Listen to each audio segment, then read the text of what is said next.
मध्य प्रदेश की 100% सही खबरें देखने के लिए एक छोटा सा लाइक सब्सक्राइब कर दीजिए और इस वीडियो को पूरा जरूर देखिए। प्रधानमंत्री नरेंद्र मोदी के भविष्य की राजनीति में प्रोफेशनल युवाओं की भूमिका तय करने के लिए भाजपा की ओर से युवा प्रोफेशनल की राजनीतिक ट्रेनिंग 29 मार्च से भोपाल से शुरू होने जा रही है। नरेंद्र मोदी ने 15 अगस्त को घोषणा की थी कि आने वाले वर्षों में गैर राजनीतिक पृष्ठभूमि वाले 1 लाख टैलेंटेड युवा प्रोफेशनल को राजनीति में लाना उनका मिशन है। इस विजन को साकार करने भाजपा के केंद्रीय संगठन ने पार्टी से जुड़े युवा प्रोफेशनल की राजनीतिक ट्रेनिंग का खाका तैयार करने का जिम्मा मप्र भाजपा को दिया है। करीब 4 महीने बाद हुई जिला पंचायत की बैठक में जमकर बहसबाजी हुई। हर घर जल योजना के तहत ग्रामीण इलाकों में पानी सप्लाई होने के मुद्दे पर पीएचई अधिकारी बीच में खड़े होकर बोलने लगे। इस पर जिला पंचायत उपाध्यक्ष मोहन जाट ने कहा, आप ही सभी अधिकारियों को गलत जानकारी देते हैं, कहीं पानी सप्लाई नहीं हो रहा। मध्य प्रदेश में इन दिनों पारा 41 डिग्री के पार पहुंच गया है। छतरपुर के खजुराहो में सीजन में पहली बार गुरुवार को पारा 41.40 डिग्री दर्ज किया गया।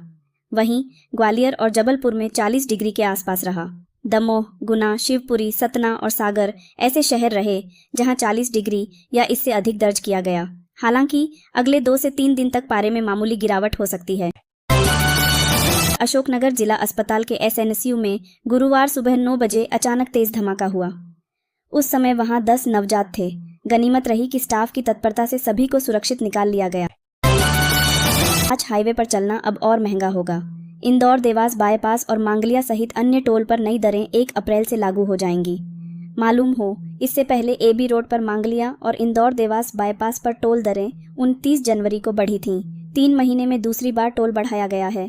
बाईपास के टोल से गुजरने पर अब कारों को 100 रुपये चुकाना होंगे। 29 जनवरी तक कारों के लिए टोल दरें 65 रुपये थीं। इसमें अब 35 रुपये का इजाफा हो गया है। इसी तरह टैक्सी, मिनी बस और अन्य हल्के माल वाहनों के लिए भी 105 रुपये का टोल जनवरी में देना होता था, जो बढ़कर 160 रुपये हो गया है। मध्य प्रदेश हाईकोर्ट ने रेप के एक मामले में उकसावे की परिभाषा को स्पष्ट करते हुए गुरुवार को अहम फैसला सुनाया है। जस्टिस प्रमोद कुमार अग्रवाल और जस्टिस प्रशांत गुप्ता ने अपने निर्णय में कहा है कि भले ही कोई महिला स्वयं बलात्कार के लिए आरोपी नहीं हो सकती, लेकिन वह आईपीसी की धारा 109 के तहत बलात्कार के लिए उकसाने का अपराध जरूर कर सकती है।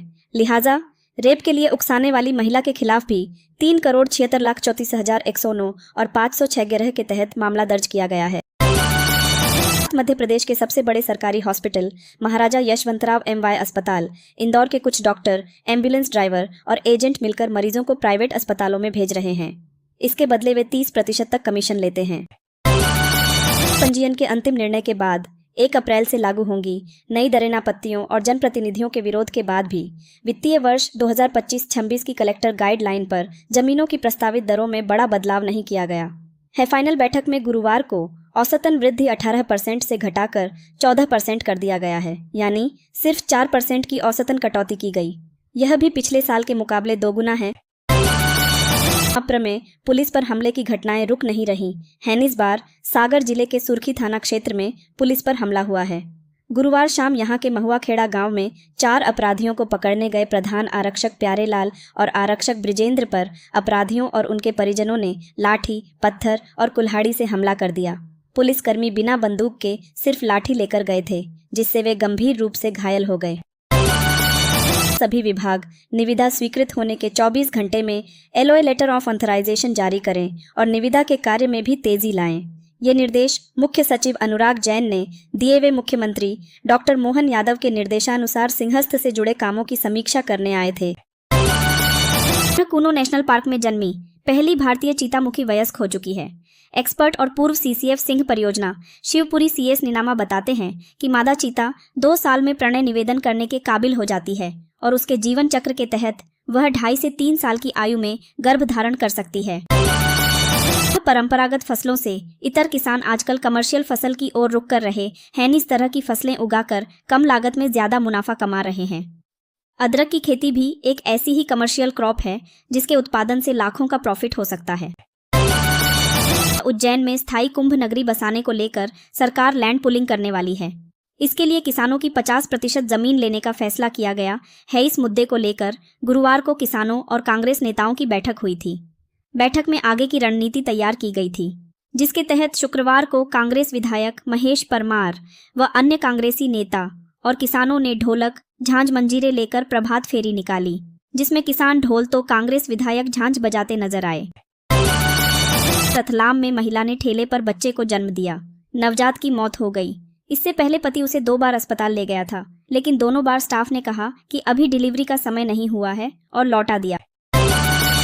जबलपुर में खाद्य एवं औषधि प्रशासन ने बड़ी कार्रवाई की है। कलेक्टर दीपक सक्सेना के निर्देश पर औषधि निरीक्षकों की टीम ने जिले में दवा दुकानों की जांच की।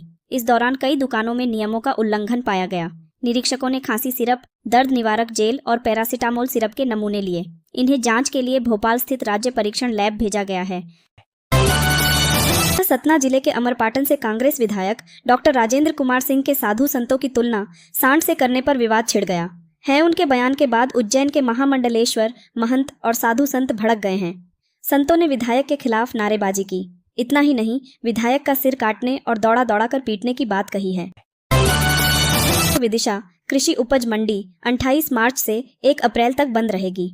इस दौरान मंडी में उपज की नीलामी नहीं होगी। मंडी सचिव नीलकमल वैद्य ने बताया कि 28 और 29 मार्च को बैंकों की वार्षिक लेखाबंदी है।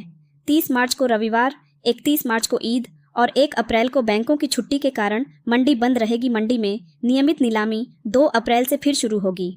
गुरुवार को मंडी में 35,000 क्विंटल गेहूं की आवक हुई। गेहूं के भाव 2,200 से 2,600 रुपए प्रति क्विंटल रहे। फर्जी हस्ताक्षर से इंदौर में पहले 150, फिर 11 करोड़ और जबलपुर में 11 करोड़ के घोटाले के बाद अब भोपाल में भी ऐसा ही मामला सामने आया है। यहां ऑडिट विभाग के मुख्यालय में पेंशन प्रकरण के केस में अपर संचालक के फर्जी हस्ताक्षर करने का खुलासा हुआ है। अफसर इस मामले को दबाने में लगे हैं। नगर निगम का आज शुक्रवार बजट सम्मेलन होगा, जिसमें वित्तीय वर्ष 2025-26 के लिए 528 करोड़ रुपए का बजट पेश किया जाएगा। बजट पर चर्चा सुबह 11 बजे से शुरू होगी और दोपहर 2:30 बजे के बाद प्रश्नकाल आयोजित किया जाएगा। इस दौरान 19 पार्षदों ने लिखित प्रश्न लगाए हैं, जिन पर चर्चा होगी। पन्ना पुलिस ने साइबर ठगी के एक बड़े गिरोह का पर्दाफाश किया है।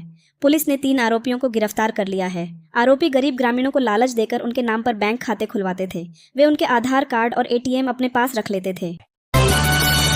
इस इंदौर में किशोर न्याय बालकों के देखरेख और संरक्षण अधिनियम के तहत संचालित संस्थाओं में रहने वाले बच्चों के लिए शिक्षण, प्रशिक्षण, सुरक्षा की विशेष व्यवस्था रहेगी। इन संस्थाओं से निर्धारित 18 वर्ष की आयु पूर्ण करने वाले आवासीय युवाओं के लिए आवास की विशेष व्यवस्था की जाएगी। इंदौर के बिहाड़िया ग्राम स्थित कॉलोनी ग्रीन लाइफ सिटी के संबंध में प्राप्त शिकायतों के आधार पर कलेक्टर आशीष सिंह ने कॉलोनाइजर अरविंद बंजारी के विरुद्ध तत्काल FIR दर्ज कराने के निर्देश दिए हैं। सैटेलाइट इनक्लेव प्राप्त लिमिटेड के डायरेक्टर अतुल सुराणा, अरुण डागरिया और पुष्पेंद्र ठाकुर के खिलाफ गुरुवार को FIR कराई गई है। मुरैना जिले के दिमनी क्षेत्र में गुरुवार रात एक अनोखा मामला सामने आया। गुलशन नागर नाम के युवक को सांप के बच्चे ने काट लिया।